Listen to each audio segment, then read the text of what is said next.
Welcome to Movie of the Year, the only podcast that has the science and the screaming to determine what the best movie is of any given year.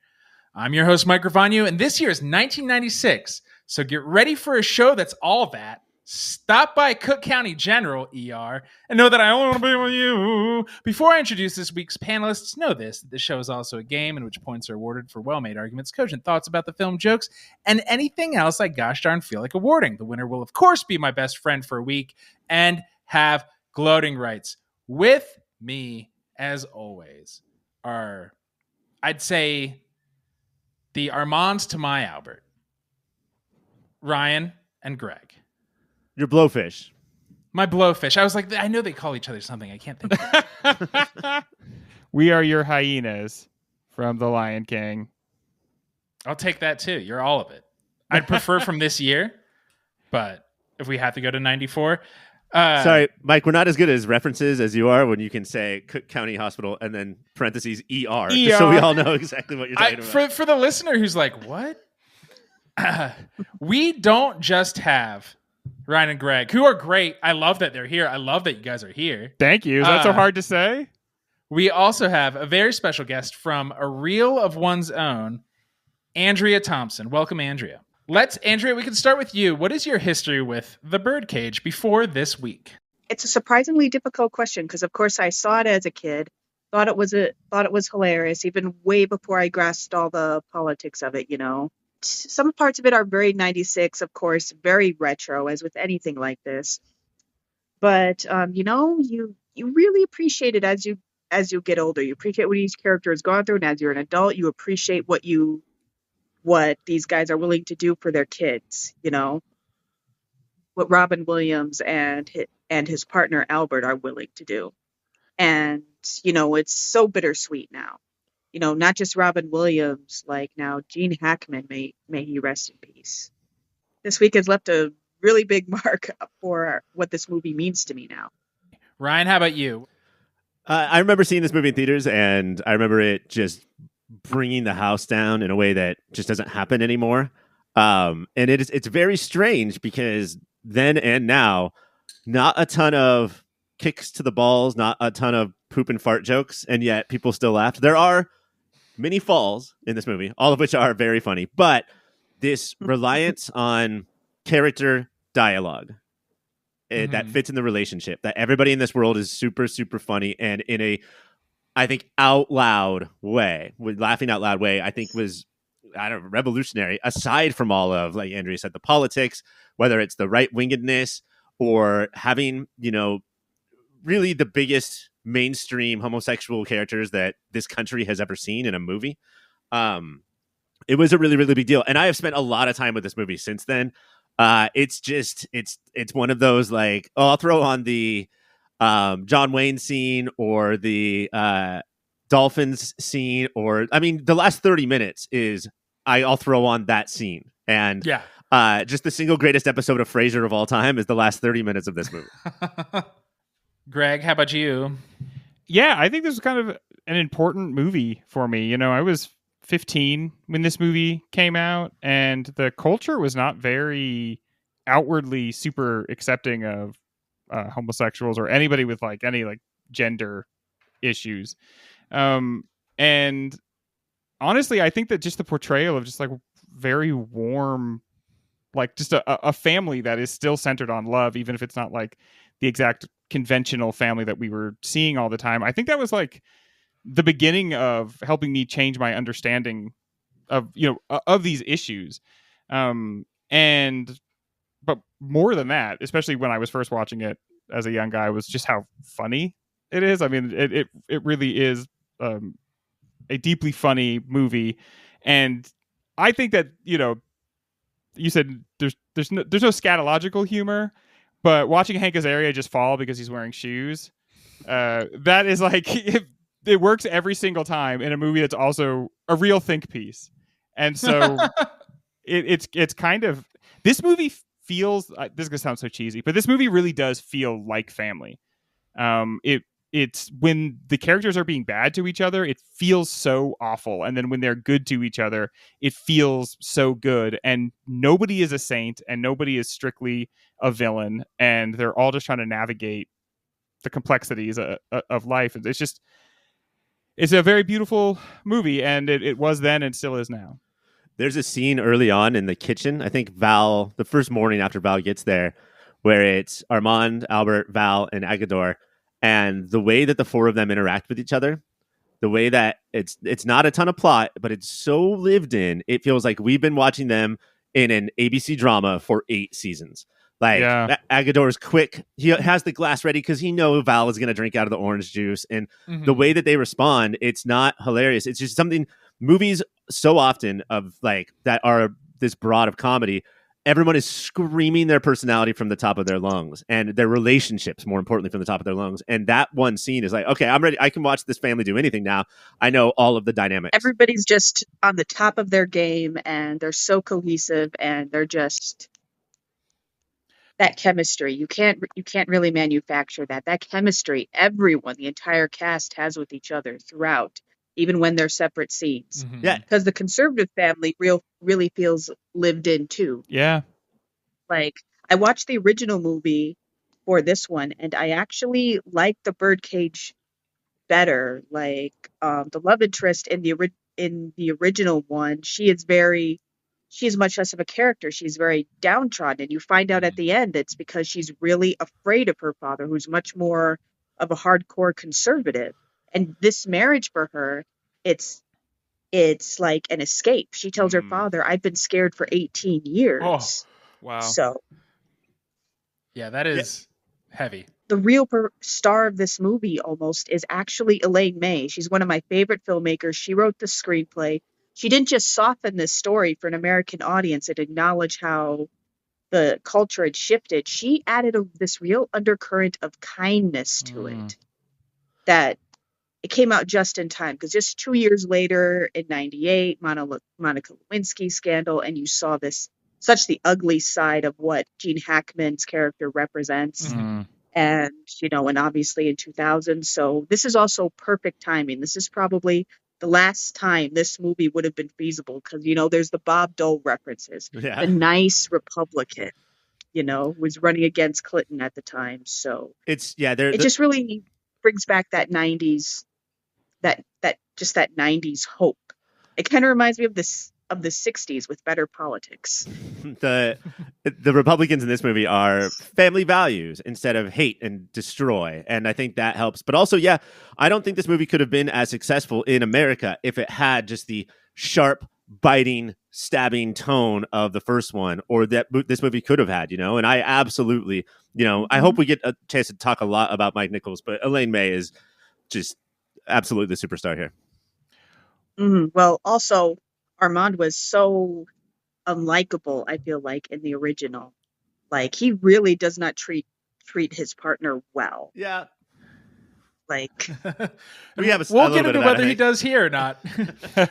we are getting dangerously close to actually talking about this movie, so I'm going to make all of you stop, and I'm going to read a little thing right now. This week, we are, of course, obviously diving into The Birdcage, a film as bold and flamboyant as its South Beach setting. I'm allowed to say that because I've been to South Beach. Directed by Mike Nichols and written by Elaine May, this was actually the first filmed collaboration between the legendary comedy duo, which blew my mind. It's an adaptation of 1978's Le Cage à Faux, which itself was an adaptation of the 1973 play of the same name. This farce puts together Robin Williams and Nathan Lane as a loving but delightfully dramatic couple forced into a job-changing, house-redecorating, gender-hiding charade to impress their piece-of-shit son's piece-of-shit ultra-conservative future in-laws. There are quick costume changes, campy montages, and of course, Hank Azaria doing a questionable accent in nothing but tiny shorts and house slippers. While The Birdcage was a box office hit, its subject matter, the LGBTQ plus themes, drag culture, and the clash between queerness and traditional conservatism, was still considered bold for mainstream Hollywood in the mid-90s. Even at the time, some critics questioned whether the film leaned too much into stereotypes, while others praised it for its heartfelt portrayal of chosen family and unconditional love. So taste buds. Gay characters in film and TV had a pretty great run between The Birdcage and today, where they will soon be made illegal, unfortunately. And at its time, this movie was seen as very progressive about the subject of gender and sexuality. So should modern audiences prepare themselves to be offended? Or do the movie's script and performances hold up even today? I don't think we ever need Always to prepare prepare yourself to be modern offended. audiences to be offended. They are God, ready to yes. rock with I that. Always mean- prepare. That's the last thing before you leave the house to go see a movie is be like, okay, how could potentially you have to game plan it? How could this offend me? Race, gender, what could it be? Where's it coming from? Class. Well, people are feeling rather sensitive at the moment. It happens when your rights are constantly under attack. People are trying to take away like your basic freedoms, like say divorce and not being sold as slave labor. Yes, absolutely. Yeah, I guess that makes people sensitive. It does. It does. I think that this movie, because it is centered so much in love and caring, that it earns grace for the ways in which it is 30 years old and then based on a story that's like a play that's like 50 years old. So I didn't find myself like trying to see how every depiction, like whether it was or was not offensive or whether or not it's pitch perfect for the current era. I think that you can see how hard it's trying and that it really To be fair, yeah. with everybody, to give so many people the benefit of the doubt. We were barbarians in 1996. Like we really were. I promise. I was part of it. Like I know. Like and so this is the most caring movie that we could possibly produce, I believe, at the time. Today's generation, even with all the attacks that they're suffering, I think they cannot comprehend what it was like to find your gay content in not only in one place but in one movie. Yeah. Like, have you guys heard of the documentary Chasing Amy? Yeah. Oh, I saw the trailer. Yeah. Well, it's this filmmaker who had their own queer journey while they were making this documentary about the complex legacy of Chasing Amy, which is about a man pursuing a relationship with a lesbian. Yeah. And they said this movie meant so much because they lived in Texas, and it was the only queer movie they had access to. So they rewatched it again and again, and because of that, it meant so much to them. So this was a movie in the 90s about gay people that was based in kindness and love, and nobody was dying of AIDS. Yeah. Right. It was comedic. I think Like they weren't necessarily defined by persecution. Yeah. And it was just very found family, very supportive for its time. So I think that's such an important point is that before, in the early 90s and up to them in America, you had two gay characters. You had extremely swishy, lispy, only for laughs, or you were dying of AIDS. That's the only thing that you had. And this movie gives us, none of that. A little bit of that, a little bit of the first one, but three-dimensionalizes them in a way that, the people on In Living Color didn't really take the time to do. And so when Albert is at his most emotional, let's say, you are not laughing at the fact that he's gay is not the joke. The fact that Albert is hilarious is the joke. And that was, I think, a huge departure of everything before it. Yeah, yeah, it's such a delicate balance. It flowed from his femininity, but the joke was not that he his was feminine. Yes. Should we use he/him programs for Albert? We were just talking about that. Pronouns, I mean. That is a great question. Greg pointed out that Albert gets very upset if you say they're not a woman, but everybody throughout the movie calls him. I'm going to say he or she or they. Albert declares themselves a woman. Yeah, I think they works. And there's a topic people in the 90s didn't think about ever. Oh God, no. But what a beautiful moment at the end where the son realizes the jig is up, pulls off the wig and says, "This is my mother. My mother is the star." Yeah. The clock. After being so Val awful, needed that. Holy moly. I fucking hate him.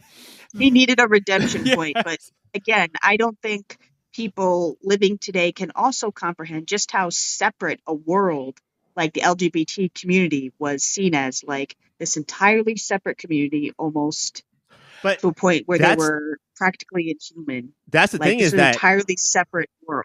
I'm not going to excuse in so many Senator ways. Keeley's opinions, but like he has probably never known that he was around a gay person in his entire Right. life. That's totally possible. Val was raised by two gay people, and for him to act like if Gene Hackman playing, Well, yeah, but Kelly, he was raised by two gay people. But the outer world, once you got out of that protective, loving place, you know. Yeah, he went to college and became Alex P. Keaton. That's what it seemed like. He went to college and joined a fraternity. Yeah, he turned into a douche, which is actually the gayest thing you can do. And he only treats the people who took, and maybe this is just what it's like to be a 20-year-old, but just treating his parents like they're not human in any way. And it's like, I don't know why you can't hide everything you should be. And it does, I think that the turn, and also like Nathan Lane, I do think it's... that is a very 20-year-old thing to do. 20, 18, 19. It's proof that you're too young to get married. If you're going to act like that. Yeah, I do not have good hopes for their future. I got to be honest. No. She clearly lies reflexively if she feels that she's going to be in trouble at all. And the movie doesn't really lean on that. But the ease with which she's a girl in a conservative family. Yeah. Oh, yeah. The social costs. I mean, I can't totally blame. But the Hail Mary lie of that, like, that's a big one. Like, the attaché to Greece. Yeah. Like, damn. But that's when she shows up, she is actually really nice and loving towards them, and she tells them, "I would love to have you as my family." That's a heartbreaker line right there for sure. Yeah, she doesn't have a lot to blame, except for being 30 and saying that she's 18. That's an undercover lady. That was the 90s, Ryan. Luke Perry was in high school. That's true. Mike, one of the other scenes I want to bring up real quick as far as this goes, I think like in some ways a microcosm of the movie and in some ways just like the most heartbreaking scene is when Albert tries like 7 different things. He is the farce's greatest hero in that I'm just going to keep on having ideas, is when he finally walks in a suit and walks over to the couch and he doesn't know how to sit. And he ends with that line of like, "You're buying this less than even if I was in drag." Yeah. And just there it is right there of like, I think so many. Yeah, like this, I'm even more obvious. I'm even more obvious right now. And I think so many conservatives and people who aren't around gay people in any way are always like, why are they acting like that? Why are they so that way? And that scene just sort of shows that like, no. This is them acting. When they're acting straight, that's the heartbreaking acting that they think that they have to do, and then the movie just sort of confirms that scene for the rest of the time. Like so many straight people were like, their mindset at the time was, why can't you just be normal? Why wouldn't you want to be normal? The movie does a good job. It doesn't hang a lantern ever, but it slowly shows like Hackman is doing a performance all the time when he's in public. He's such a different vibe when he started the Reporters, and when he's inside, it's like, bro, why can't you act how you really like? Isn't the movie about how? I mean, their house is a theater, and isn't it about how like there's no reality where we're not performing? We perform constantly, you know. And so like to say like tough guy John Wayne, and then it's like, no wait, yeah, John Wayne does kind of walk in a swishy way, and there is something so like over the top and like drag like about his portrayal of masculinity. Well, God, that involved so much disguise too. He wore a toupee and everything. I hate John Wayne. Give me Humphrey Bogart any day. And that John Wayne scene is in the original movie, but the Elaine May added line is, "Oh God, no, that was perfect. I just never noticed John Wayne walk like that." Which that's the scene right there. That line is what makes the scene. That's such a home run line. This Elaine May might have a comedy career in her. Sorry, Mike. Ishtar. So she wrote and directed Ishtar. Hey, a new leaf. And a the new Heartbreak Kid. But yeah, like that's what we get at the end is everybody realizing what Greg was saying about how we're all not that different. You know, we all have to act. We all have to have personas as they escape from what? The media. The lamestream media. The name of the club. It's as they fly out of the birdcage. And then that's when the coop. They flew the coop. Chicken Run. All the right. rest. We are going to take the quick breaks, and we come back, do a deep dive into Robin Williams. It is shocking, some listeners say, that we have yet to do a career retrospective of Robin Williams. So we are going to correct that right now. In the only way we know how, a bracket. In this segment, we'll be going through 8 of his biggest roles of the first half of his career, and then next we will do 8 in his latter half of his career, and then, of course, the winner of each will go up against each other. So let's start with the early ons. Your number 1 seed is Popeye, and is going against Mrs. Doubtfire. Hello! Has anyone seen Popeye recently? No. That's the movie where he's like, it was a run by spinaching. Whereas Mrs. Doubtfire, I felt like I was thinking about it all week. I think I willfully forget that one. Honestly, it's like the opposite of the Birdcage for me. Even when I was a kid, I never managed to watch it. I don't think I managed to watch it all the way through. Mrs. Doubtfire? It just had a mean undercurrent. Yeah. I mean, it's definitely one of the most legendary movies in my life because that is the movie that my mom took me and my brother to see after her and her dad told me they were getting divorced. And that was what the movie is about. So I cried more in that movie than any other movie of all time. Did you keep suggesting that you get a maid after that? Just hoping that... But yeah, dirty. Popeye, like, that's so unmemorable. He does a great Popeye, though. It has to be said. He really, that's a hard character to try to like take from the page and put onto the screen as a real person, and he sells out to do it. His forearms got huge for that. If you want somebody to be a human cartoon, Robin Williams is a good person to tap. Mm-hmm. No one could ever top a performance of his. Like, they tried in the Aladdin sequel, the guy who voiced him. I think he played Homer Simpson. He did play Homer Simpson. Yeah. So that was the one where the genie kept going, down. That was it. Strangling Aladdin. Why you little? All right, let's vote. Andrea, are you going Popeye or Mrs. Doubtfire? Yeah, I have something of a distaste for Mrs. Doubtfire, so I would say Popeye. All right. Ryan? I totally agree, and yet it's Mrs. Doubtfire. And Greg? I don't even know if we have the phrase drive-by fruiting without Mrs. Doubtfire, so I think I gotta go with Mrs. Doubtfire. And what would society be if you couldn't run by your friend and pelt them with a lime?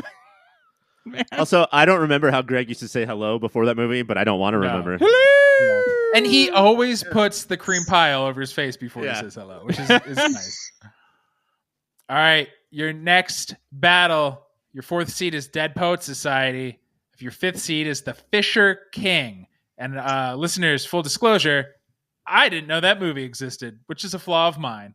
And something you didn't have to say. I have the distaste for Dead Poet Society. I think that movie gives people an unreasonable expectation of teachers and the lives of teachers. And I agree. Thank you, hate Ryan. It. Yeah. Yes.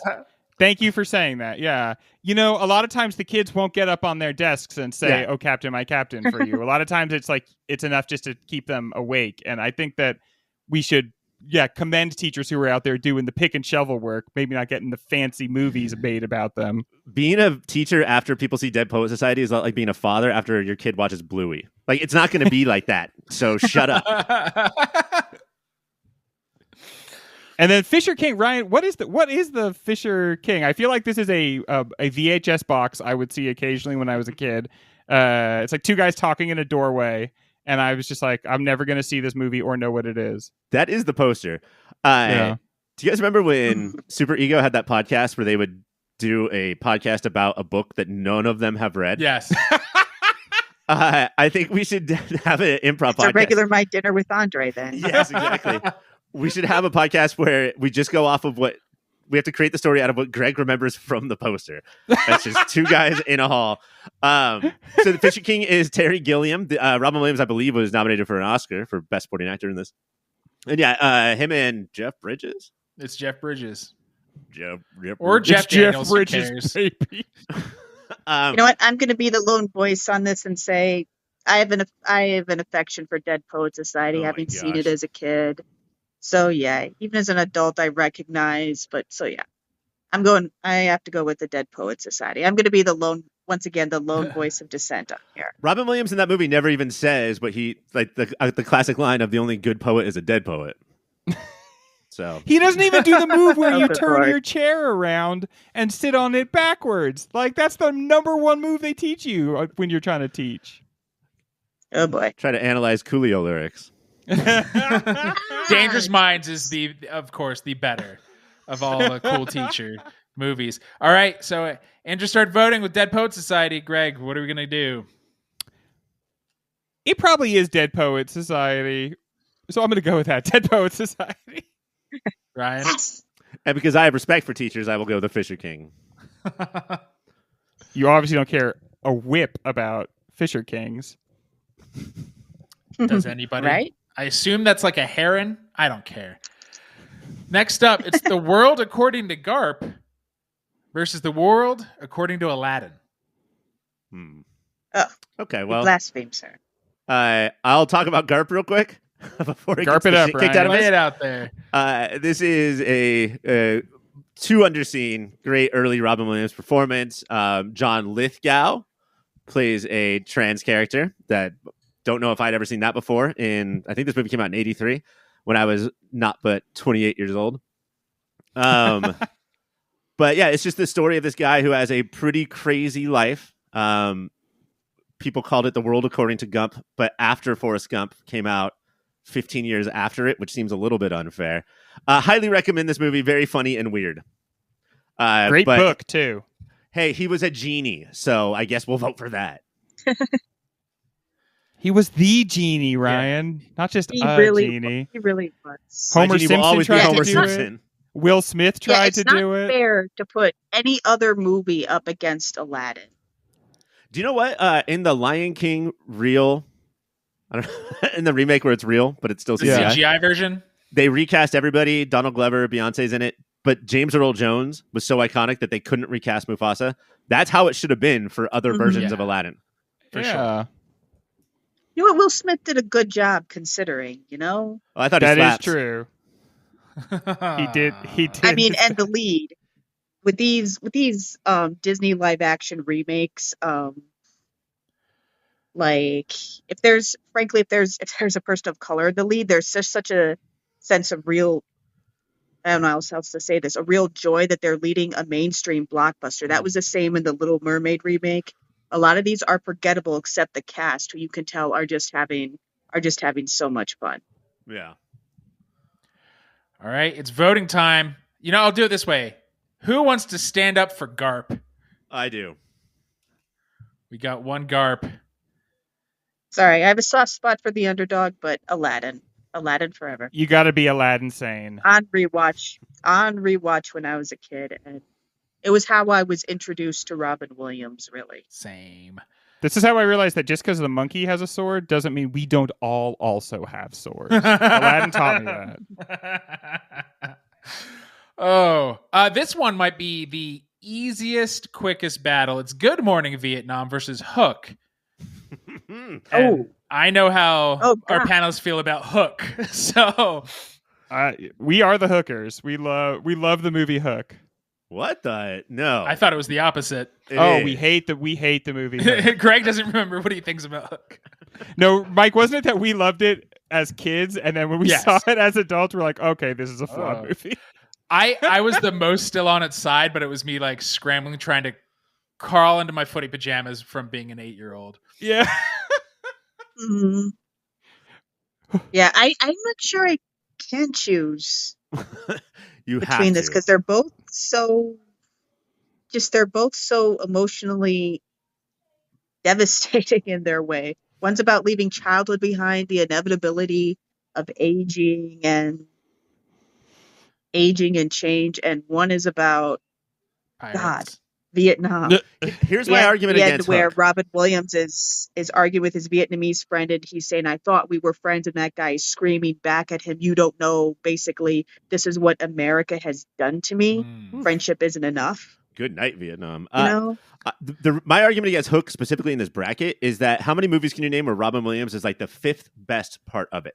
Like, Hook is better. Rufio's better. Shmi takes over the movie as far as I'm concerned. Like, Robin Williams is boring in it. Whereas Good Morning Vietnam, I think this is like the pre-Aladdin role of let the cameras roll and he will just do all of his voices, and that's what people want. I think this is a slammy D. I agree. I still have a warm spot for Hook, even if it's bad. As do I. Is that a clean sweep for Good Morning Vietnam? Yes. No. Dang it. Julia Roberts, like all that cast. You have control of your vote, Andrea. You don't have to be disappointed by it. All right. But do I? Do I? All right. Your semifinals. It's Mrs. Doubtfire up against Dead Poet Society. Hello. Yeah, dude. Doubtfire. Dude looks like a lady. Went out. Dead Poet Society for me. All right. Mrs. Doubtfire moves on. And then Aladdin versus Good Morning Vietnam. The two let Robin cook movies. Let him cook. Aladdin for me. Aladdin forever. All right. Aladdin, Ryan. Isn't Robin Cook like a former Secretary of State?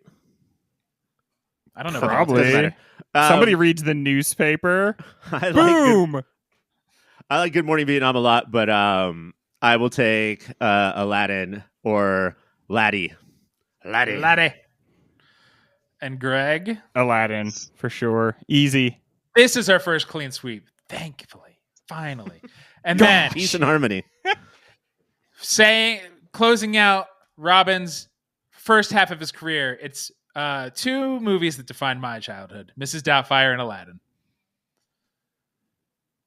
Well, we both know what my answer is going to be. Yeah, Aladdin. You're Aladdin. Might as well get that out there. I'll let you guys. And I do think I'll let you guys fight it out. I think this matchup provides a lot of clarity for me. Aladdin way more than Mrs. Doubtfire, I would say. Mm-hmm. Aladdin shows how great he is recording and being a cartoon, and Mrs. Doubtfire highlights how fucking annoying it must be to be the exec trying to get him to record for your cartoon. Stay in the studio. Robin, stay in the studio. You can't leave. I do want to note that Aladdin is probably responsible for all of the obnoxious bullshit like celebrity voiceovers or voice actors that we've had to get instead of just getting the right actor to do it. But it's got to be Aladdin. It's got to be Aladdin. Your part one of Robin Williams' career. We're going to take the quiz break, and when we come back, more The Birdcage. Taste buds, let's turn our eye to Armand and the man behind him. What do we make of Armand as a love partner, a business partner, a homeowner, a father? Is he a dick, or is he just the yin to all of Albert's yang? It was interesting to hear Andrea say that the character, his counterpart in La Cage aux Folles, was such a dick, because Armand isn't always the brightest, smiling, shining star in this movie. You know, he does let other people shine around him, but he's a crank. He's an old man. Like he reminds me of my grandpa sometimes. Yeah.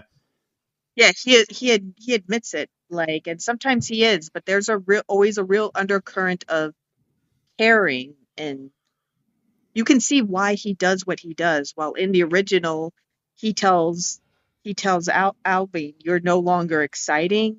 They don't show it, but he takes a swing at her. There's a bruise that everyone takes for granted in the original. Wow. He's pretty, and he really gets more into like Val's mother with it. They're not just flirty, like Armand is pretty physical with Albert. Mm-hmm. And while I was watching, I was wondering if that's supposed to be like, because it is a farce, it's kind of infused with like a Punch and Judy energy. Yeah, Three Stooges. But the reality also does stand that like the conservative father and Armand really fill the same role in their family, which is that everyone around them is kind of like in a little bit of a stunned, and a little bit of like a stunned silence.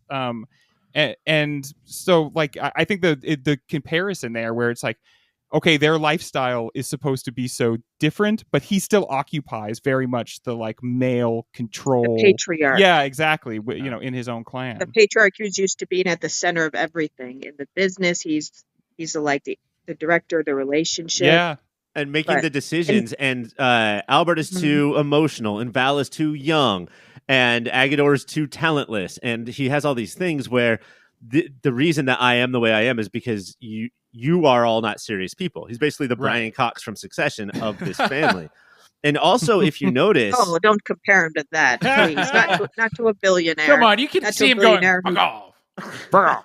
if you notice, one of his go-to things, and look, I think Armand is wonderful and loving and great, but one of his go-to things is the money. And, if I'm Yeah. going to win back Albert, I'm going to, finally do the, what do you call it? The palimony thing. And if Val's going to get married to this girl, what I'm going to do, even for just a second, I'm going to threaten kicking him out of the will. Like, his go-to thing is, and like Agador, he's the only person who treats that was Agador a like a shit. piece of shit, except for Val.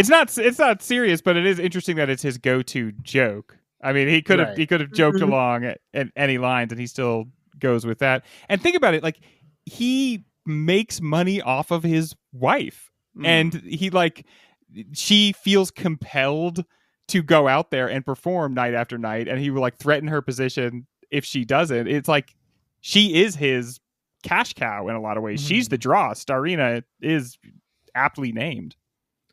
But she also loves what she does, and she has a regular gig, like that she'll always have too. So, yeah, Armand is this sometimes not so benevolent patriarch, but watching this movie, you get the sense that ultimately he'll learn from his mistakes and do the right thing. He is ultimately loving. Yeah, and like his amount of self-worth, and his self-knowledge, which can come off cocky or cranky, ultimately in the most important scenes comes off as like, that's the most important thing about him is I know who I am. I fought for 30 years to be who I am, and just life lessons for everybody else who was trying to get out of that birdcage.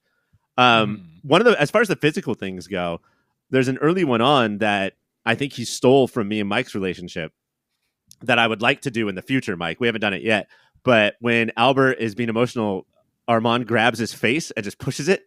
And I think you and I should start doing that to each other. I don't know what it says about our relationship and your memory, but let me tell you, you've definitely Armanded my face before, man. There's been a lot of Friday and Saturday nights. One thing I have to give a shout out to Armand is rocking the hairy chest. Man, Robin Williams' hairy chest is looking good in this movie, and it's served up across several scenes. It feels like for the last 20 years, every chest I've seen has been shaved within an inch of its life. The dude could be a barbarian. He could be playing a football player. It doesn't matter what the role is. These people are completely shorn. Robin Williams rocking the thatch of chest hair. He's got the medallion just sparkling from deep inside it. What would the wax budget be on the Birdcage if they tried to make him have a shiny? That's a hairy guy. Let's turn to Williams. He's mostly sedate throughout. Appreciation, like I said. Yeah, appreciate the chest hair. He's mostly sedate throughout the movie. Is that one of the film? Is it this one of the films that proves the smaller he goes, the bigger his performance manages to be? He does exactly when he's telling the other dancer, like his biggest moments are when he's doing the Twyla. And that's what he's doing the rest of the movie. The way he's counseling that guy is what Robin Williams is doing the whole movie, which is he's taking all of that frenetic energy that he can have, and he's like bringing it all inside, and we're getting glimmers of it on the surface, and then it breaks through in like select moments. But I think he's doing that exact thing. He's trying to be this businessman who corrals all these huge personalities, and he, in a sense, he really has to be the calm center, the straight man, as it were, around which everybody swirls. I've always sort of bonked heads with Robin Williams' performances because of the whole, I'm going to throw out everything, and if I bat 200, then I'll be liked. But this performance, I think, is so far and away his best. Like, I don't know what number 2 is, but it's really far away from this one. And it's because the first time, or maybe even the first 5 times you watch this movie, you cannot take your eyes off of Albert. And if you're able to pry your eyes off Albert and watch him, I cannot believe what he's doing. There's the scene I want to point out is when they go for a beach day and they get back early. And Robin Williams or Armand did not have the chance to tell Albert that Albert needs to take a little vacation. So they come in and they see everyone moving all of the stuff out of the house. And Albert has his pretty like relatively quiet meltdown. And Robin Williams is face front, but he's watching Albert with this like, of course this is happening, but also I feel so much shame because this is happening. Like this is Albert's going to do his thing. Like clearly Albert is an overdramatic person, but like this time I definitely did cause this outburst. Right. And watching him go through all of that is, I think, astonishing. I think he's never been like this in any movie before. He just did not have the heart to tell his partner, that. Yeah, you For see sure. the weight of it following him throughout their afternoon before he gets to that. It just gets bigger. He shrinks into himself. It's like the love of his kid is the only thing that lets him possibly even entertain this thing that he's doing. And it's one thing for him to agree to it, but to subject his partner to it in that way. And Albert was also essentially the mother. So the son, this 20-year-old, of course, who in a way was mature, but very much a 20-year-old. Of course, he would take it for granted that his mother would forgive him for this. Right. And be so willing to just disappear, right? Because that's what the mother is supposed to do. Just like be there whenever necessary and completely not existent the rest of the time. Val just has this way about him, though. That's just like, oh, I'll do whatever selfish things I need to do right now and coast through to the forgiveness part. And it's just horrifying, like what he does. I'll be good once I'm established. That's not how it works. It's like he's like, You'll once be I'm worse, a small buddy. business You'll be way owners. worse. Entrepreneur. And that's something you would do at 20. Yes, right. Definitely. There's scene between, it's the scene we meet Val and Robin, or Futterman and Robin, that at the end of it, when he's like, fine, I'll do it. And Val tries to like hug him or be like, thank you. And it's very like, I think one of my favorite Robin Williams lines in any movie, he says, do me a favor, Val. Just don't talk to me for a while. Don't talk to me just for a while. Yeah. That simmering anger, but out of love. This is how I'm doing this out of love. But like Val, that was Val's like, oh, I should be like, hey, never mind. That was a fucking crazy thing for me to ask. Yeah. But like his disappointment in his piece of shit kid right there. Yeah, and he at first said he wasn't going to do it, but he finally took a break and he said, I'll do this for my kid, basically. It's a very internal thing that you could see. He would only go back in the closet for Val. I wrote that line down, by the way. After all that work. Like, in the future, tell this to your daughter. I didn't know parents could say that to their kids. But when you brought up Val and his mom, that's another example of Armand using the checkbook, because he said that he paid off Christine Baranski. He basically set up her company. And another time where he was like, there's something that I want, which is the son. Let me get the checkbook. That's just sort of his MO. Again, incredible dad, but that's his go-to move.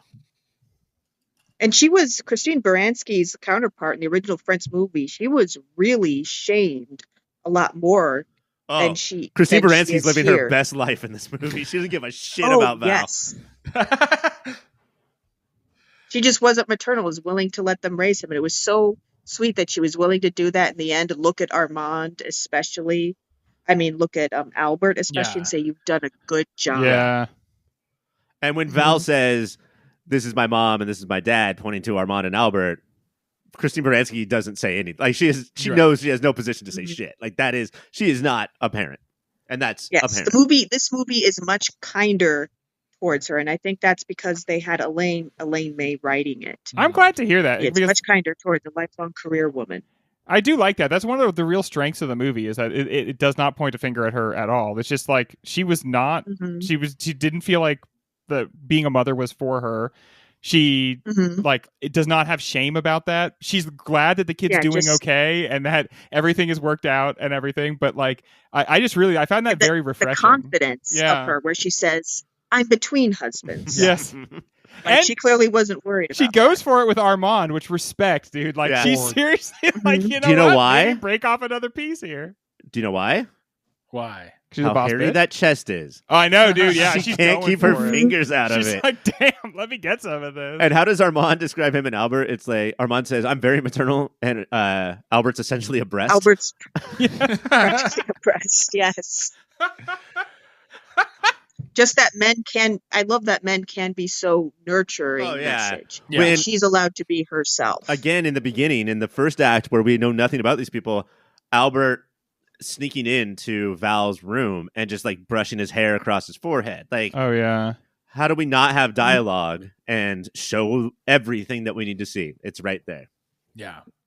Well, it's so interesting because the movie very slowly introduces us to just how much a part of Val's life Albert has been. And I think it's a really interesting choice. We first meet Val as younger love interest to Armand, potentially. And we're like, okay, what's going on? Which is wild. Very weird choice. The scene gets very deep until finally, if the tension is building and building and building, and then finally Val, in an ultimate moment of anticlimax, just suddenly says, pop.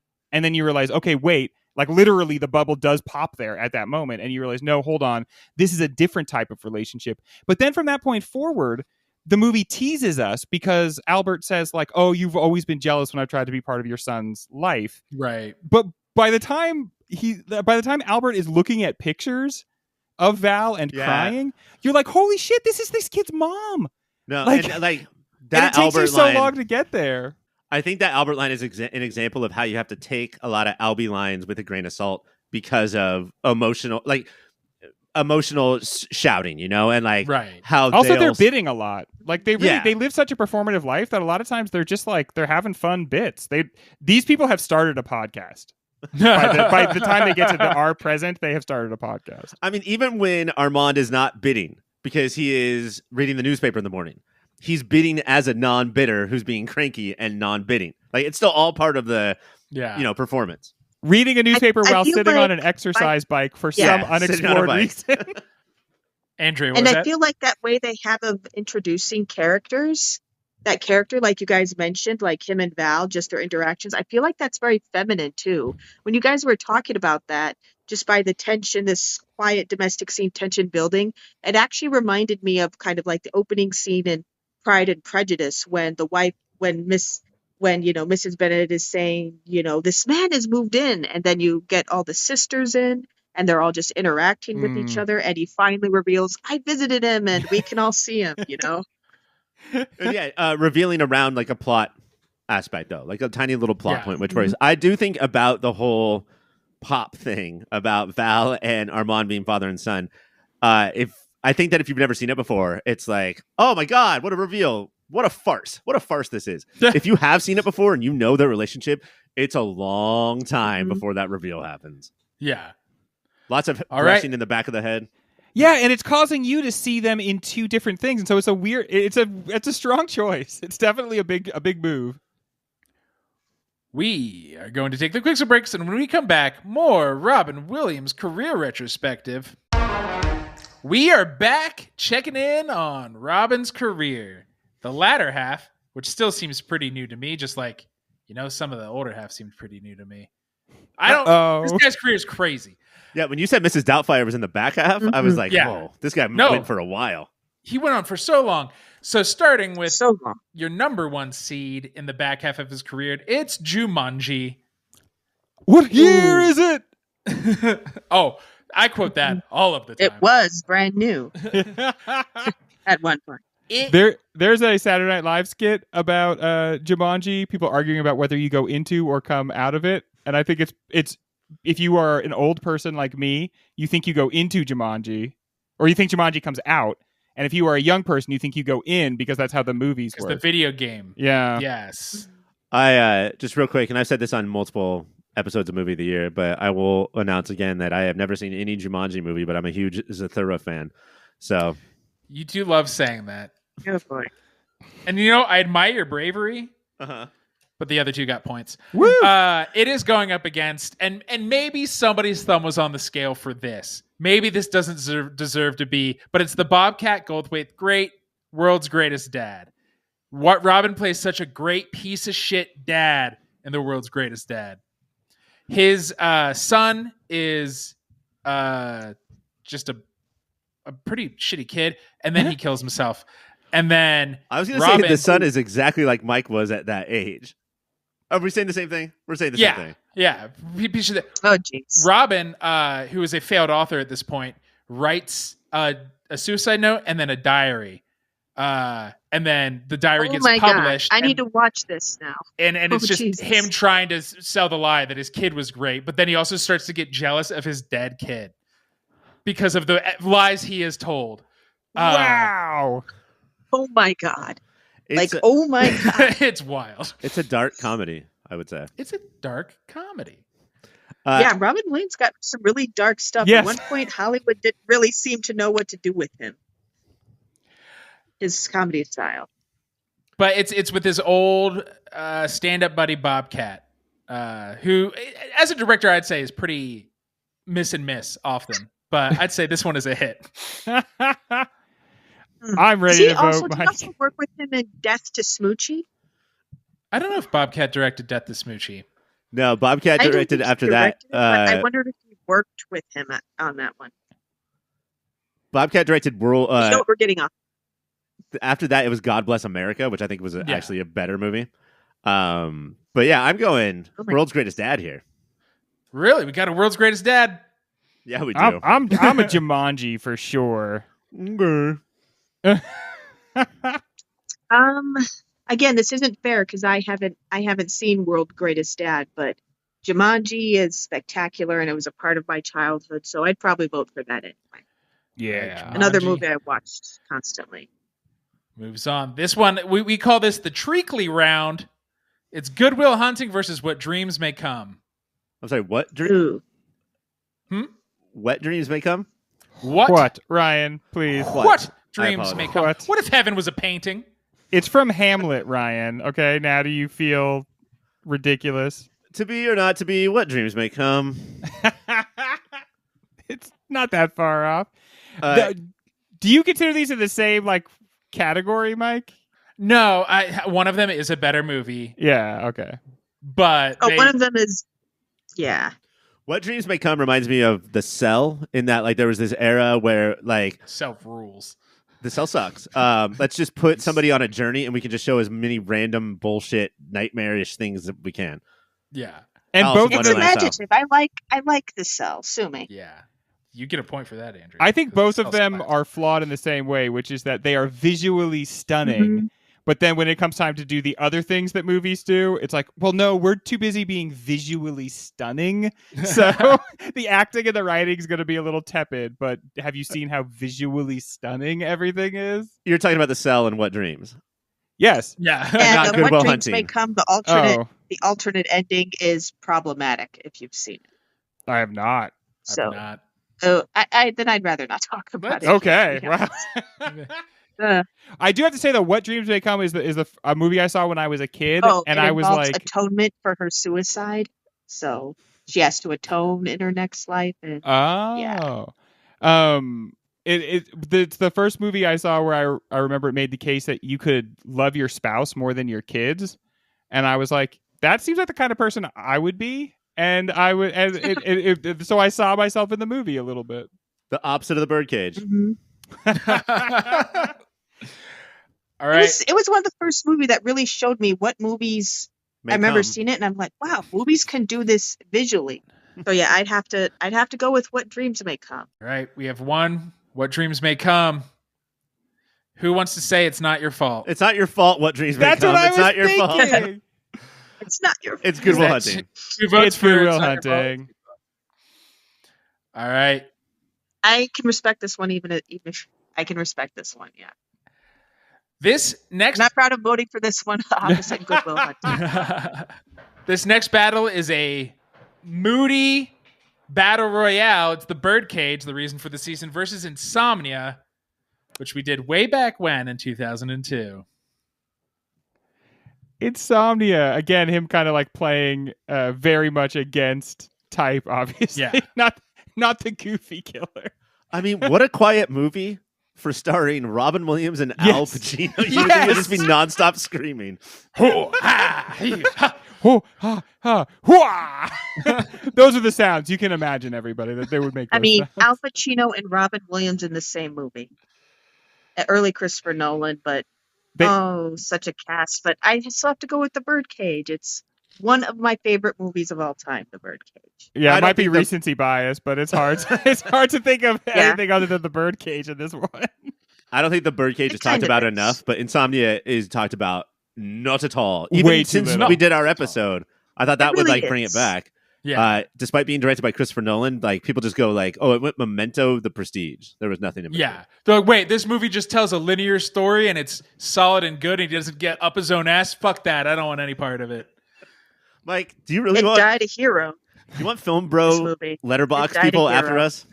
You better Yes, watch I your mouth. do. All right. So the Birdcage moves on. Now this is actually, I think I jumped too soon. It made it seem like I didn't like What Dreams May Come and Good Will Hunting. This is the bullshittiest of the bullshit versus even bullshittier. It's Jack versus Patch Adams. Oh man. Oh, Insomnia. God. Oh God. I remember one thing about Patch Adams, and it's that they made everybody at Blockbuster wear red clown noses, and so when you went in there to rent Patch Adams, they all had the noses on. Yeah. We that story was That about as good as the movie- Patch Adams movie. Oh God. Which is least bad? It's Jack. I Jack. honestly like Jack hurts me less to watch. It's Coppola. Jack. You It got does. you got a young Jennifer Lopez in there. You got Robin Williams doing Big, but instead of making a wish with a genie, he's just a diseased He's just- child who's about to die. He saw It's- Simon it's Jack. Birch, and when I could be Simon Birch. Oh my God. Greg, what would you vote for if it mattered? I'm gonna go with Jack. I've been won over. Need to speak for Jack.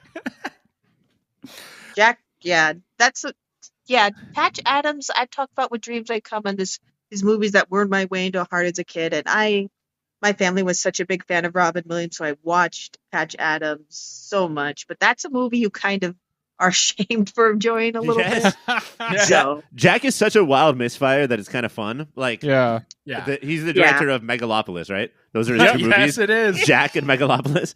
Patch Adams is so fucking like there's a point halfway through the movie where a serial killer just comes in and starts stabbing people at the doctor school. Like it is. Is that true? Yes, it's true. oh Jesus. I've seen that movie and I do not remember that at all. Ugh. I think that was one of those we talk about the movies where even as a kid you're like, oh, movies can be bad. And Yes. Patch Adams is definitely. Wait, Robin Williams can be bad? Jumanji versus Good Will Hunting. Jumanji Jumanji. versus Good Will Hunting. Got one for Jumanji. I'm gonna say Good Will Yeah. Hunting. I'm sorry. Did you say if it was Good Will Hunting versus Zathura, then we would have a battle? But if it's not that, then it's Good Will Hunting. Ryan, I'm sorry that Robin Williams passed on Zathura, so they had to get the guy who played Homer. Dan Castellaneta is the Dan astronaut. Castellaneta was the robot in Zathura. I assume there's a robot. Yeah, where's our bicentennial man, by the way? Oh no, that was. Hey, there's a lot of trash. Flubber's also not mentioned. RV. Oh God. RV, bird. heard of it? Cage versus Jack. RV Birdcage, going to the mall yeah. later. No question. I'm gonna just say clean sweep for the Birdcage. I'm not even going to you guys. Yeah, that's fine. Mike votes 3 times. And then our final battle in the latter half of his career, which is still both in the 90s. It's Good Will Hunting versus the Birdcage. Yeah, it's not difficult for me. Maybe Good Will Hunting's too much of a sausage fest for me or something. But yeah, the Birdcage. I could definitely 100% see that. It's a broy movie. I'm gonna say Birdcage as well. Yeah. I mean, this, I don't know if we talked about what we're voting on, but as far as like what Robin Williams means to me, maybe not the rest of the world, because he won an Oscar for this. Like that's, I guess, important, but like it's the Birdcage, dude. Like, Yeah. Good Will Hunting, he's a supporting character, and he is really doing FYC acting the entire time. The Birdcage is just him at his best. That means the Birdcage defines his latter half of the career. Only 4 years earlier, defining the first half of his career as Aladdin. Hey, there's got to be a line somewhere. Got to be a line somewhere, which the 90s is his best, of course. So Aladdin versus the Birdcage. Oh. Man, I feel like this is like the two guys that raised me. They're the ones. This like, is I mean, Albert and Armand. Yeah, dude, this is tough. This is my wife versus my siblings and dreams may come versus like my children or something. I mean, wife and the children. This one's hurting everybody. Mike, do you wanna hear I us love think? Aladdin. I love Aladdin, but there's Birdcage means more to me now, end meant more to me back then, I think, than Aladdin did. Even when I was a kid, I think I liked Birdcage more than Aladdin, and I definitely do now. So I'm going to say Birdcage for me. Also, just asking. Well, I I'm haven't just here watched asking that movie in questions. years, so this might be recency bias for me, but Should yeah, we all the pause and go Birdcage is watch the the one I Aladdin? keep. Okay, let's take just a Birdcage. 90-minute quick break to all go watch Aladdin. And then the rest of the Clipper game. How, like, could I had somebody... no idea what I was getting into when I joined this podcast. Nope. It's a Podcast weekend long extravaganza. What other actor could have Exactly. his face not on screen and make it to the finals with a role? You know, like, Mhm. that's just not going to happen with anybody else except for... No, it's not going to happen with anybody else. But I think I'm going to go Aladdin. All right. I respect that. I feel like the Birdcage is also such a miracle of timing too. You could make Aladdin a few years earlier, like a few years prior. You know, You make well, it like a decade earlier, actually, you have probably Elliot only- Gould as the genie. actually, So actually, you probably could make Aladdin for a while after 2001, Mm-hmm. but So Greg went Birdcage. Yep. Ryan went Aladdin. Yep. Andrea, did you Our put guest, your foot Birdcage. firmly? Birdcage. All right. Birdcage. Birdcage is We the winner. are family. Hey, Greg, Yes, a couple we weeks ago are. on the Fargo Birdcage show. is our favorite movie. Sorry, what would you say, Ryan? No. I should not have interrupted your... Yeah, I mean, when I'm... Yeah, you got to give me 2 lines. Isn't that the rule? You got to give me at least 2 lines. A couple weeks ago, we did the Fargo show. We did the Coen Brothers retrospective. Did Fargo win that? I think it might have. Yeah. Are we starting a trend maybe, here? Maybe a new rule for the career retrospective. Not put the reason movie- for this season is not eligible. We are going to take, of course, the quickest of breaks, and when we come back, our family with more Birdcage. Taste Buds, although it is closer to the end of his career than the beginning, this is our first Mike Nichols film. This is because for some reason we did not do the Talking Dolphin assassination movie, Day of the Dolphin. We did that year. We did not do that movie. That's a good did No, point. that's not. what I'm saying. We willfully chose not to do that movie in front of America. Bullshit.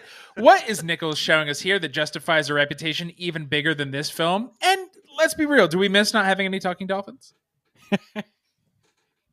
I mean, it is Miami, so you feel like you could maybe get the odd talking dolphin in there. Snowflake. I mean, it's they don't spend much time by the beach, actually, though. They have this one line that I think is supposed to be funny where it's like he sells his graveyard or his cemetery plot and he's like, oh, I think that's supposed to be a very sweet moment, so they can be together. He wants to show him that he really does care But I think so much about. I think you need to know more about Florida in order for it to be a full laugh line. I didn't really get it. But let's just start off, and I'm not taking anything away from one of our greatest American filmmakers. But Robin Williams, Nathan Lane, Emmanuel Lubezki is the cinematographer who won 3 Oscars in a row. Wow. And Elaine May. And when you roll with that posse, things are just different. Like we talked about how this was a big Hollywood, pack them in the theaters, laugh out loud. And so much of that is like, all we have to do is worry about the laughs, you know? Judd Apatow, Tom Shadyac, who directed like Ace Ventura, they're not doing this in the 90s like he is. Like this is a full-fledged, you know, blockbuster in Hollywood entertainment in all of the ways possible. Ryan, is Mike Nichols known for having like a very busy camera? Because I felt like there were some shots in this that were so big and bombastic that if nothing else, I noticed them and I couldn't tell if he was trying to inject even more of a sense of drama. That might be Lubezki because I don't think Okay. Nichols has ever had a oneer like he opens the movie with, Right. which is like going into the Copacabana from Goodfellas level.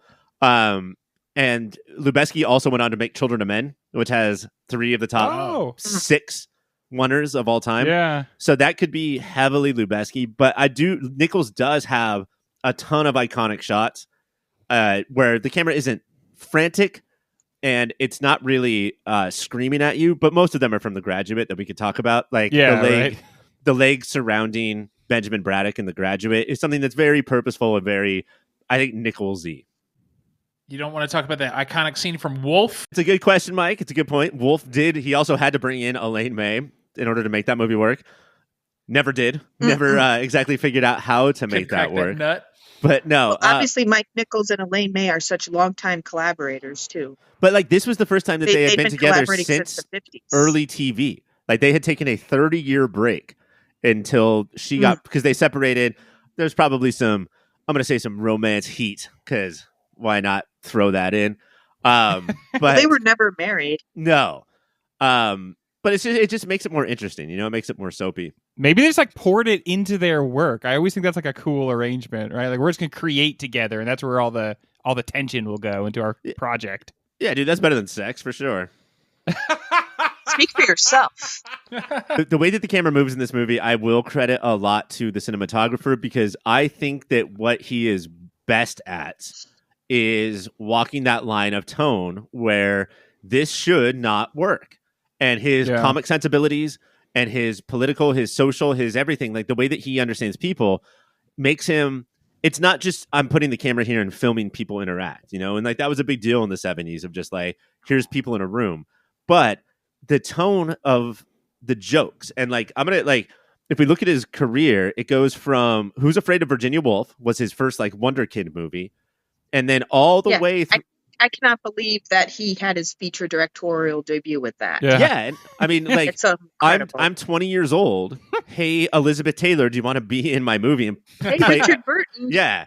You know? And then it goes through like Postcards from the Edge, Working Girl, and Primary Colors, where these are all comedies, but very, very specific.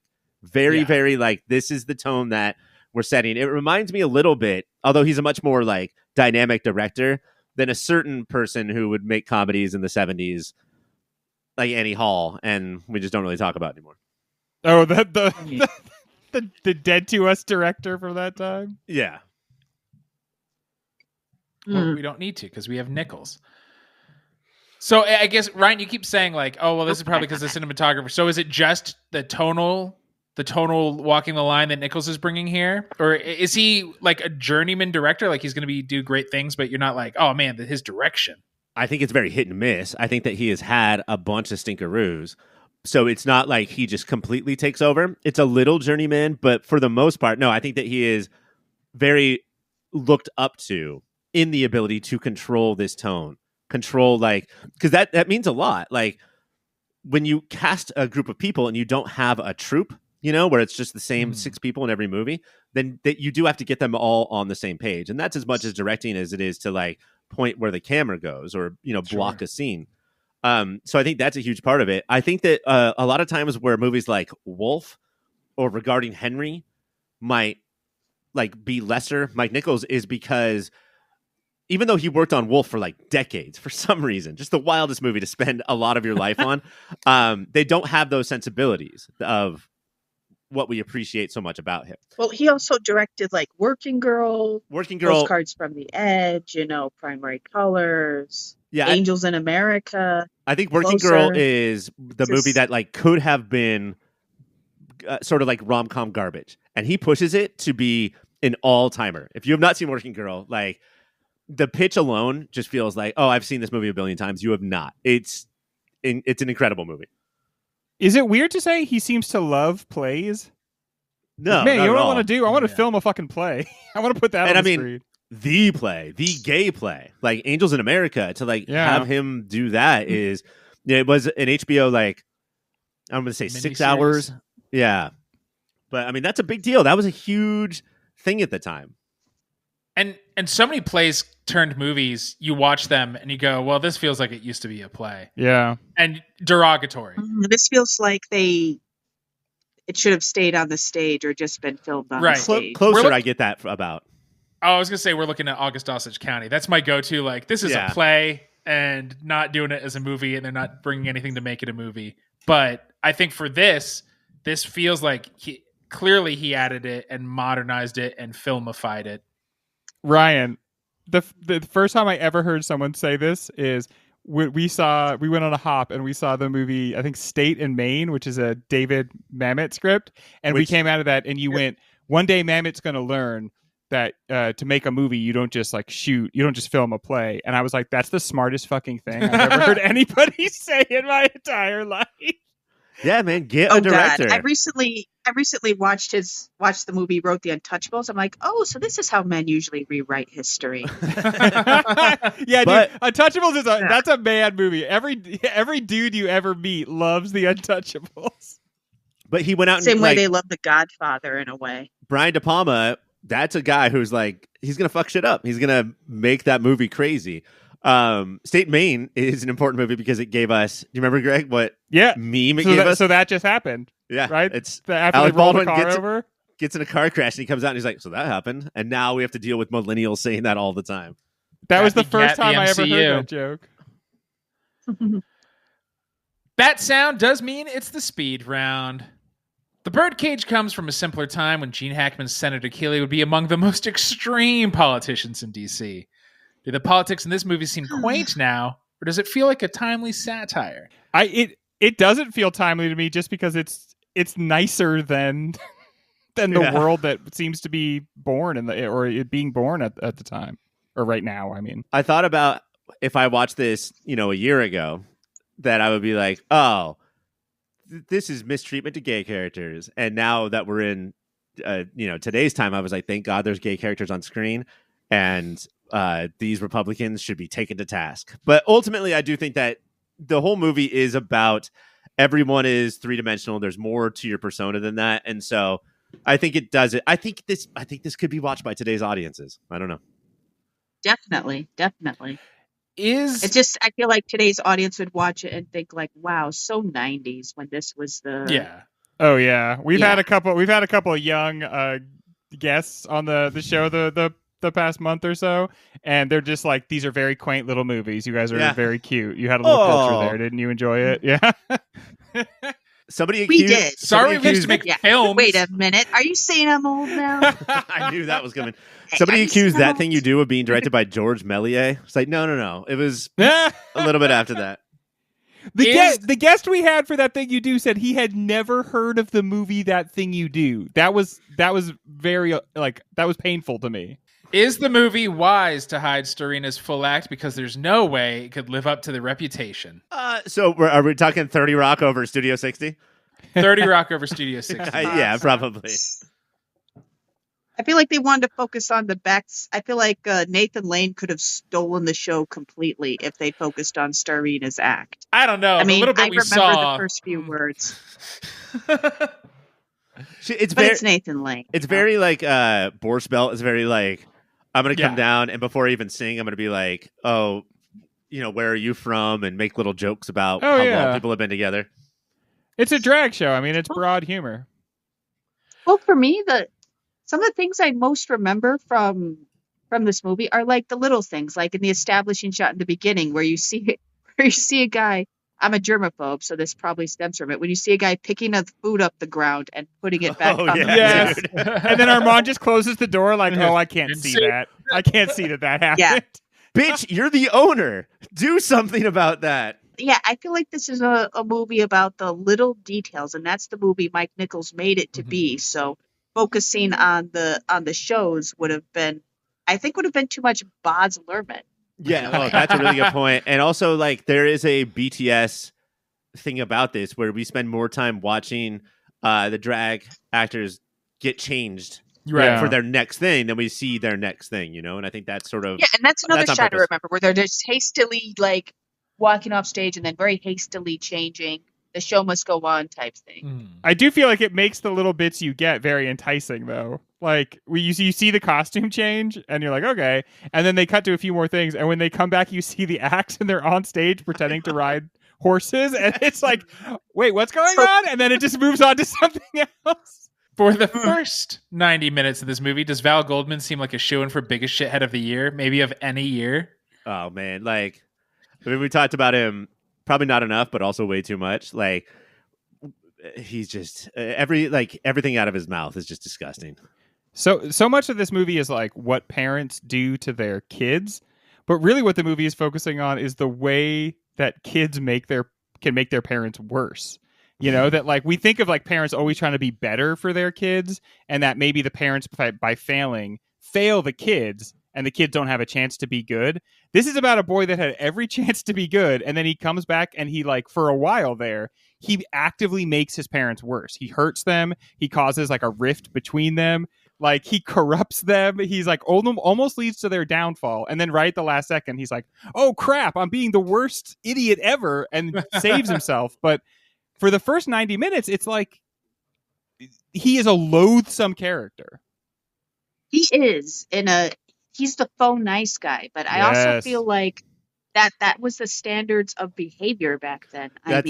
With Val in 1996, I think that, like, he was so acceptable because, oh, look, he did have this turnaround at the end. It's fine if you treat gay people like shit, even if they're your parents, for 2 hours, as long as you say one little thing at the end. Like, that's enough for back then. And it's not enough for right now. Hank Azaria's grandparents came from Spain, and he grew up in at least a partially Spanish-speaking household. Does that mean we're clear to love Agador, the Guatemalan cook, and not have to worry about the normal Azaria-related complaints? Man, if I get a documentary about me because I love Agador, then that's fine. But Agador rules and steals everything. Azaria just brings so much to this role, and I can see why other people would disagree, but... It's so hard not to fall in love with Agador every second of every scene. Hank Azaria looks amazing. He's my eye candy. He can absolutely move. He's got fantastic hair. He's got some of the funniest line reads in a movie full of comedic titans. So if loving Agador is wrong, then I'm afraid I'm going to have to be canceled, America, because Spartacus Agador is too good, too much. Well, don't worry. You're a white guy. You'll make a I'll comedy bounce special. back. Yeah, I'll go on Netflix. Yes. You can't even. Humor is legal again, guys. So here's the one joke 70 times in a row. Look, for a while it seems like the movie is mocking Albert, but is there any way we're not supposed to be on Albert's side the entire time from start to finish in this movie?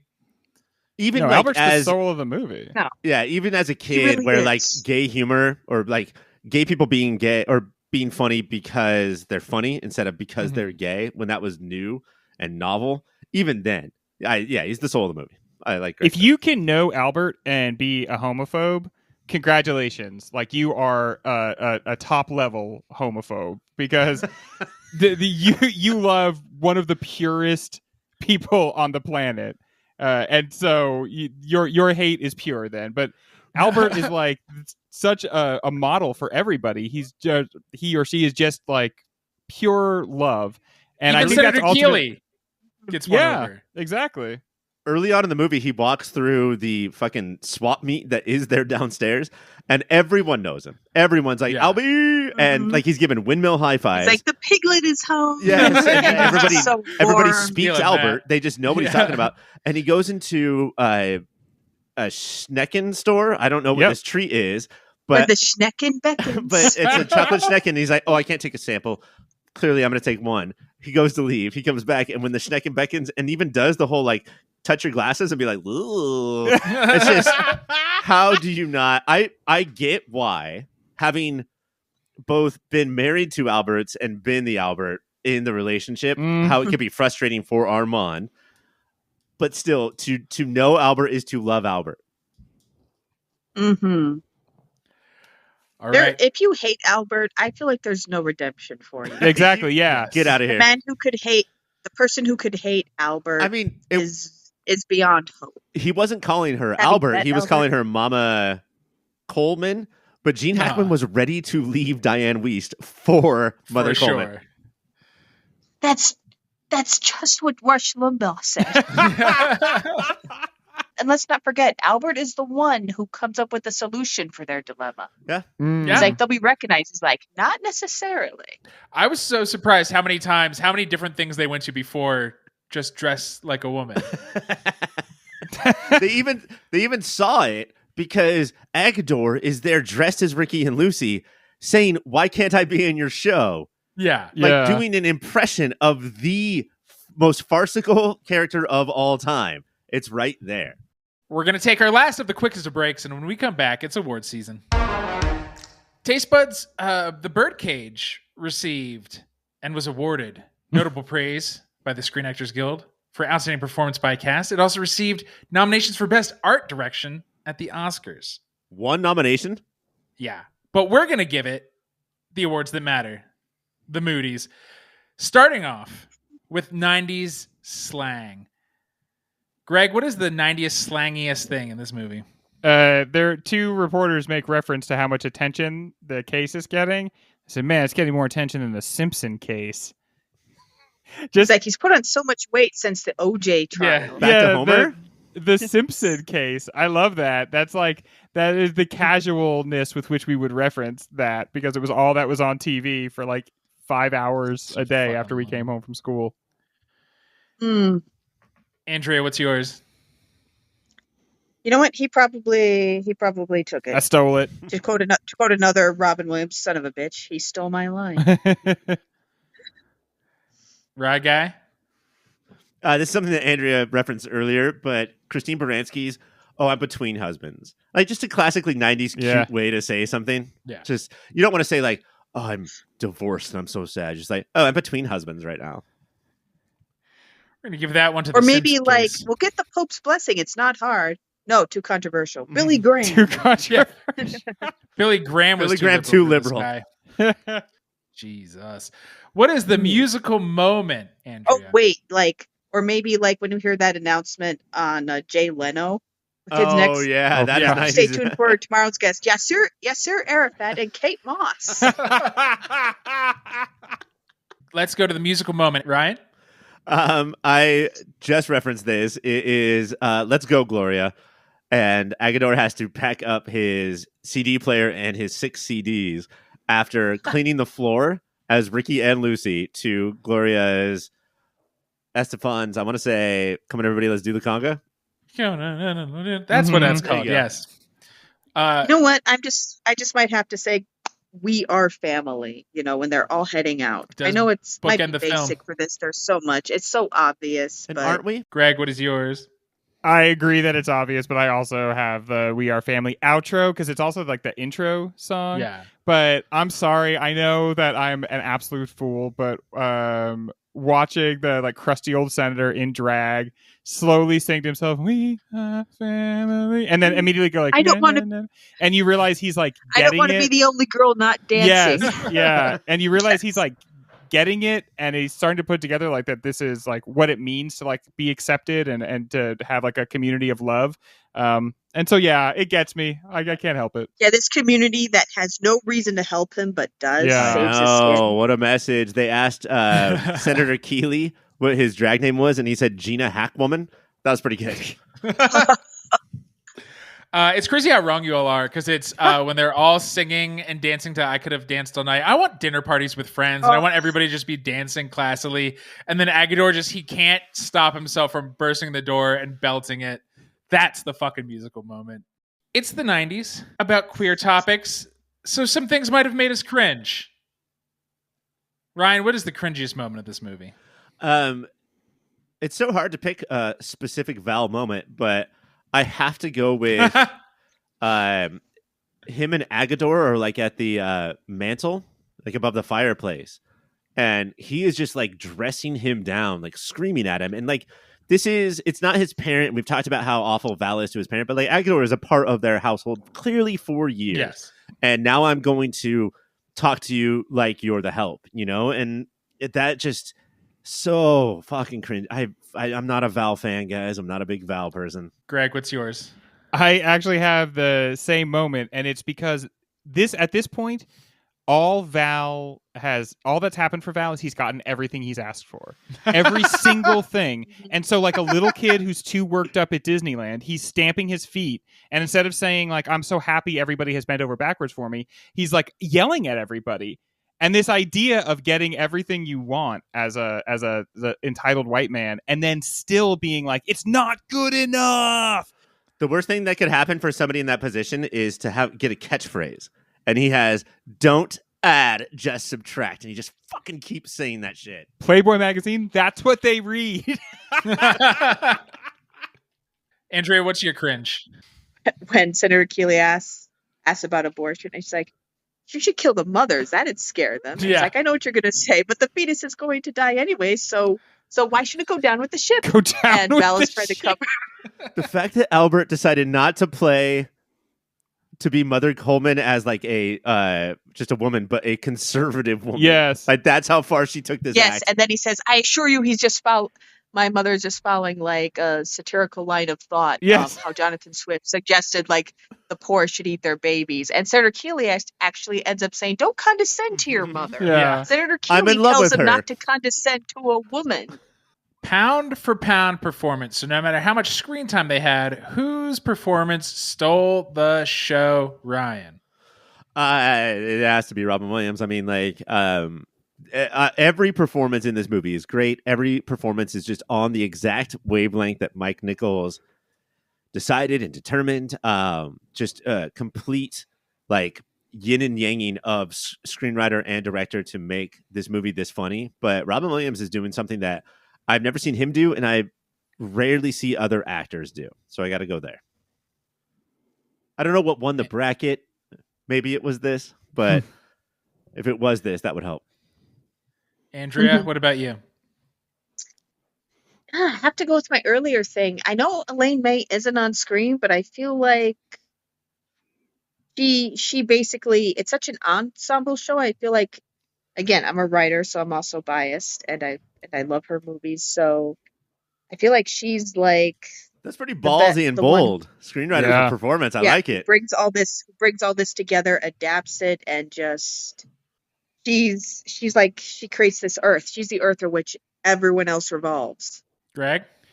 I have to give it. I'm thinking of the screen time aspect of it. If Hank Azaria is on the screen, he's commanding attention.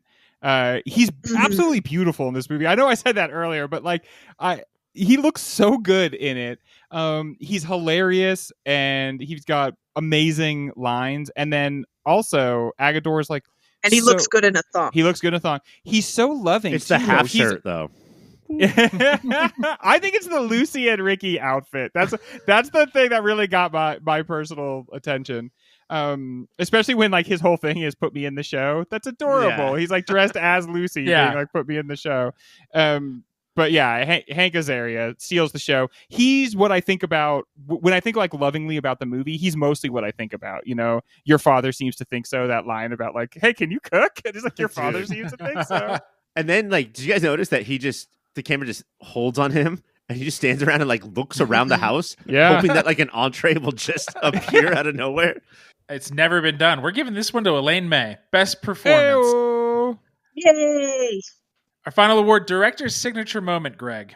I'm going to go with that, letting us think that Val and Armand are a couple for so long and really inviting us to like imagine for whatever reason that there's that component to their relationship before we learn that they're father and son.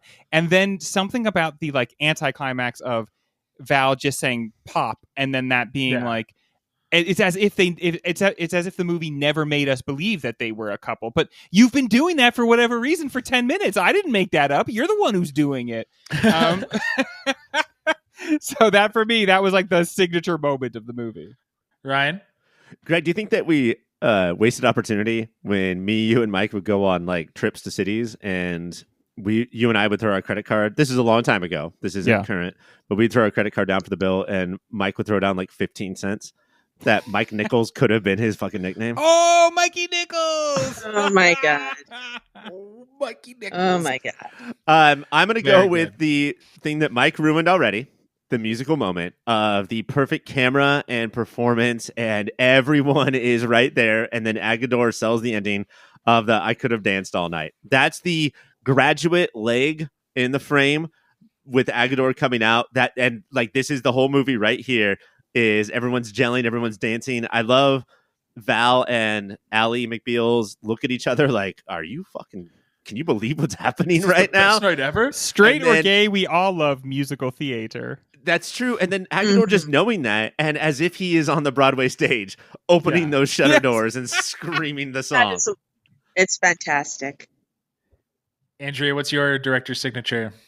Maybe it's my germophobic thing that won't let me see anything else. But that moment I mentioned earlier with the establishing, we're just establishing the world of the birdcage, and then you see someone taking the food off the floor. Just a tiny little detail. Establishing that too. Just What I mean, think about that. What was it? It was probably a chicken breast. What is chicken? It's a bird. Its cage is a pen. It's now out of the birdcage. It's the movie. Boo to you. So those possibilities we have Val and Dad are a couple. Food Meets Ground or Could Have Danced All Night. So we're going to go with Could Have Danced All Night. That is the winner. What's our recommendation? Andrea, if they liked this or they want something like this, what else should they check out? Debs, that movie. Debs? DEBS? DEBS, yes. What is That's Debs? a very low budget, rather. Really? You guys don't know that movie? No. I remember seeing the trailer. It is such a low budget early 2000s movie, but it's about a bunch of basically, oh no, is my internet out now? Oh geez. It's about basically a bunch of schoolgirls who are recruited as spies from this test. And this test measures your ability to lie. That's how they know they'd make good spies for this government organization. And one of the top people at the school falls in love with the female villain. Oh, this sounds awesome. And yeah. And they end up running, and they contemplate running off together. Discipline, energy, beauty, strength. Greg? Mine is Dix the Musical, also starring Nathan Lane. Oh, jeez. Very funny, very crude. It's got the reviews are mixed because some people are offended by some of the jokes. But it reminds that movie just goes all out. It goes all out. It reminds me of the kind of like guerrilla theater that we used to be into when we were younger. The songs are funny, and Nathan Lane is in it. And he, in the closing credits, he says that some of the things that he did in this movie are the most humiliating moments he's ever had as an actor. So if you want to see that, and look out for the Sewer Boys. I don't want to say what that is, but look out for the Sewer Boys in Dix the Musical. It's Greg's cameo, we learn. Yeah, It feels like a future name of our text feed. Ryan, what is your rec? I would recommend something that is French, but is a little bit sweeter than La Cage aux Folles. It is The Closet from 2001. And it's about a guy who is scared that he is going to be fired, so he fakes that he's gay and then has to live life as a gay person and realize like everything that comes with that, which sounds like an episode of Three's Company, but just does all the work to make it like a really sweet story about how homophobia is bad and not what the French actually think, which is that it's good. So The Closet. Mine is, it's not under the radar. It's just should be talked about more, even though it's talked about so much and has been for decades upon decades. It's Some Like It Hot. It's big, it's farcical, Fantastic. and not throughout most of it, but at the end, Jack Lemmon fully is in a queer relationship with his rich billionaire. Rich billionaire is like, nobody's perfect. One of the best fucking lines in movie history. Birdcage has a big closing line too. I think you're like closing line for closing line. What is it? Not in a million years? Not in a million years, but yeah. All right. The moment you've all been waiting for. Ryan, you got 46 points. That didn't sound like a winning score. Not great. No. Andrea, you got 45 points. Oh, First timer, pretty good. Uh-oh. Greg, you got 43 points. Ryan, you won. Jerk. You jerk. I can't do it always in order you expect. Haven't mentioned I'm a sore loser, so she just logs off immediately. Wait. Before you go, please tell our lovely listeners about A Reel of One's Own. Well, it's a site I founded and run myself. It's RT certified. I'm trying to put it into video content. I'm pitching around. I've already filmed the pilot, which is online. I'm trying to continue that. I'm also the founder of the Film Girl Film Festival. I'm going to open that for submissions. Awesome. I've run that for a few years. That took place in March of 2024 at the Music Box. I'm hoping to do it again in March of 2026. Killer. Dope. So I'm always writing something. I'm always doing something. Nice. Just recently had a thing about repo men on Inverse. Awesome. Oh, the Jude if Law you want to one? really depress yourself, watch that one. Okay, thank you. That's enough about you. Back to movie of the year. Andrea, this is going against, it's a bracket, right? It's going to find the best movie of 1996. It's going up against movies like Fargo, Trainspotting, Mars Attacks, La Haine. What do you think the Birdcage has a chance of taking the whole bracket down and becoming the movie of 1996? Oh, absolutely. Nice. I think this would be the underdog. Absolutely. Even over Mars Attacks? Yes. That one really Not a big sticks fan out of in Mars that list of Attacks. movies. Yeah.